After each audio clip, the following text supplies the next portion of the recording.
जय हिंद। स्वागत है आपका नॉलेज की नई दुनिया में। मैं हितेश श्रीवास्तव आपका स्वागत करता हूँ। तो तैयारियों के दौर में एक कड़ी और जोड़ता हूँ और आज बात करता हूँ आपसे संसद के बारे में।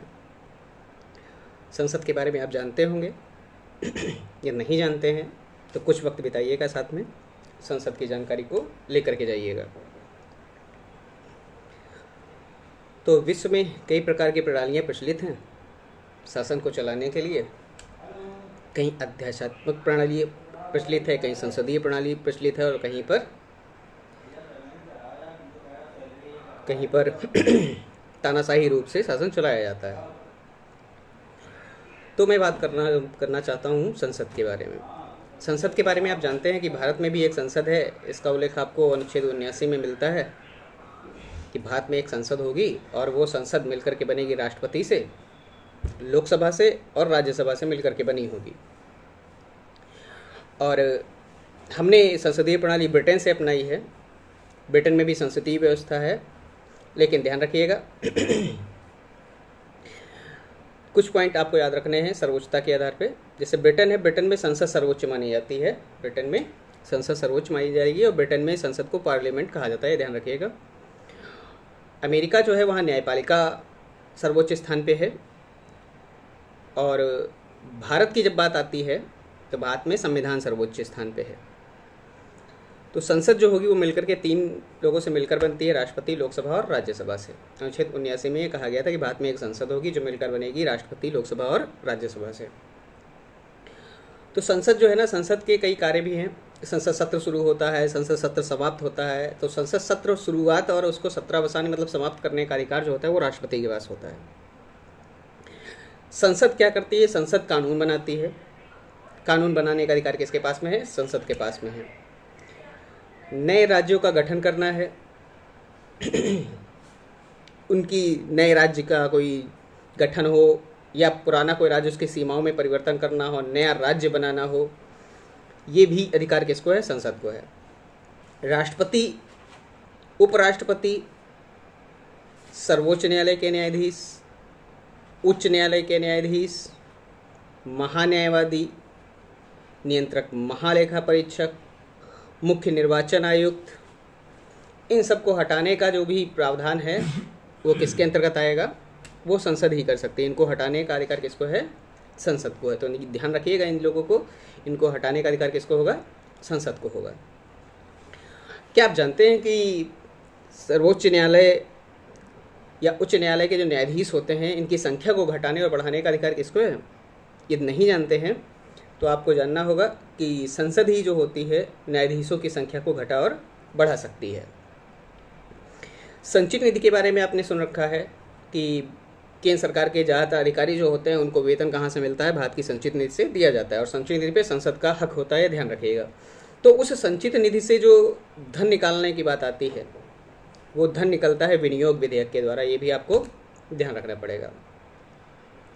अब संसद है, संसद में सदस्य होते हैं और उनको कुछ अधिकार भी दिए जाते हैं। जैसे कि कोई भी संसद सदस्य है और कोई सत्र शुरू हो रहा है तो सत्र शुरू होने के 40 दिन पहले और सत्र शुरू होने के 40 दिन बाद तक उसे गिरफ्तार नहीं किया जा सकता। किसी भी संसद सदस्य को सत्र शुरू होने के 40 दिन पहले और 40 दिन बाद तक उसे गिरफ्तार नहीं किया जा सकता। हालांकि आपराधिक कार्य हो, आपराधिक तरीके से हो, तब उसे गिरफ्तारी का कोई प्रावधान उसमें निकाला जा सकता है, लेकिन ऐसे गिरफ्तार नहीं किया। सिविल मामलों में गिरफ्तार नहीं हो सकती।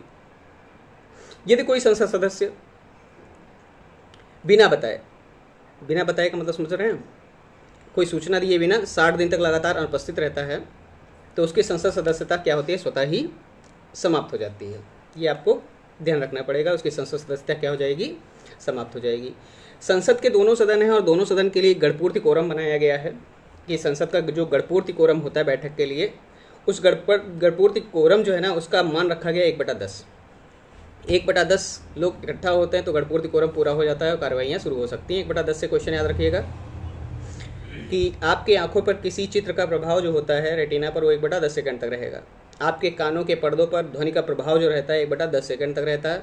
और हाँ, बर्फ़ जो तैरती है ना उसका मान भी कितना बनता है, 1/10 ही बनता है, ध्यान रखिएगा। और संसद जो है ना, कई कार्यों को करती है, कानून बनाती है और उनको सुचारू रूप से फिर देश को चलाने के लिए लागू कर दिया जाता है। तो संसद की बात चल रही है तो संसद भवन को भी साथ में ले लेता हूँ। पुराना जो संसद भवन था दिल्ली में, गोल आकार का था और इसका डिज़ाइन बनाया था एडविन लुटियंस और हर्बर्ट बेकर ने।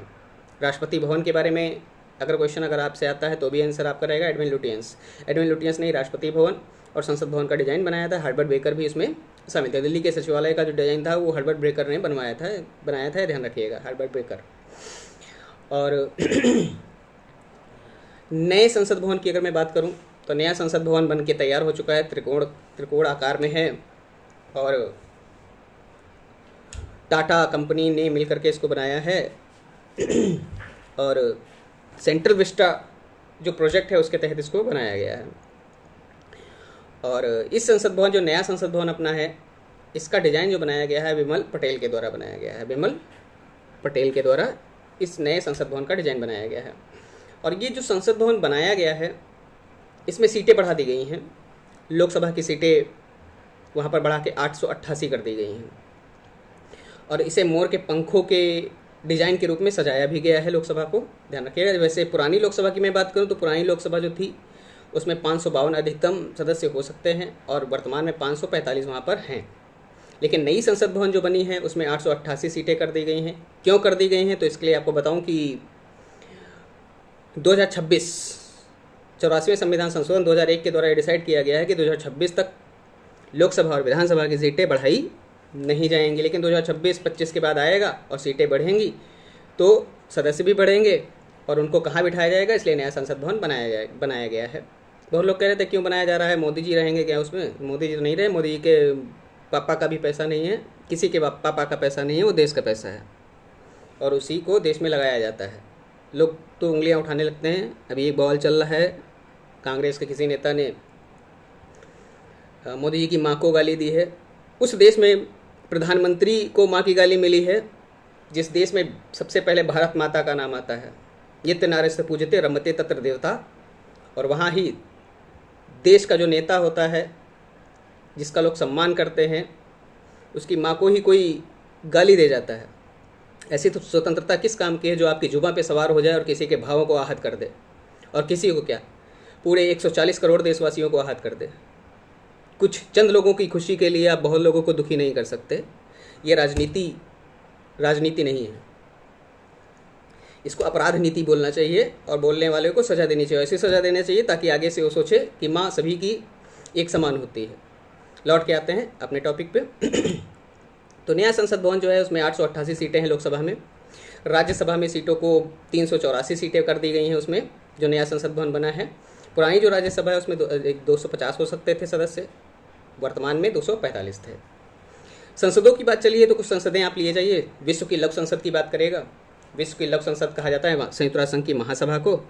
संयुक्त राष्ट्र संघ की स्थापना कब हुई थी आप बताइएगा, उसका मुख्यालय कहाँ है ये भी बताइएगा, कौन से द्वीप पर है ये भी बताइएगा। कुछ संसदों को याद रख लीजिए, जैसे ईरान मालदीव की संसद को मजलिस कहा जाता है, रूस की संसद को ड्यूमा कहा जाता है, जापान की संसद को डायट कहते हैं, भूटान की संसद को तसोगडू कहा जाता है और ब्रिटेन की संसद को पार्लियामेंट कहा जाता है। चीन की संसद को नेशनल पीपल कांग्रेस कहा जाता है, ये भी ध्यान रखिएगा। अमेरिका की संसद को कांग्रेस कहते हैं, ये भी ध्यान रखिएगा। तो संसद के बारे में इतनी जानकारी बहुत है आपके लिए। उम्मीद करता हूँ जानकारी आपको अच्छी लगेगी। जानकारी अच्छी लगे तो अपने पढ़ने वाले दोस्तों को भेजिएगा, लाइक करिएगा, सब्सक्राइब करिएगा, कमेंट तो बिल्कुल ज़रूर करिएगा कि आपको अच्छा लगा। अगला टॉपिक कौन से वीडियो चाहते हैं अगले टॉपिक पे, ये भी कमेंट करके बताइएगा। जल्दी ही उसको बना के आपके तक भेज दूंगा। मिलता हूँ अगले वीडियो में, तब तक के लिए जय हिंद, विजय हिंद। अपना और अपनों का ख्याल रखें, अपनों के लिए जिएं, सपनों के लिए जिएं, चलते रहें, मंजिल आपका इंतज़ार कर रही है। जय हिंद, विजय हिंद।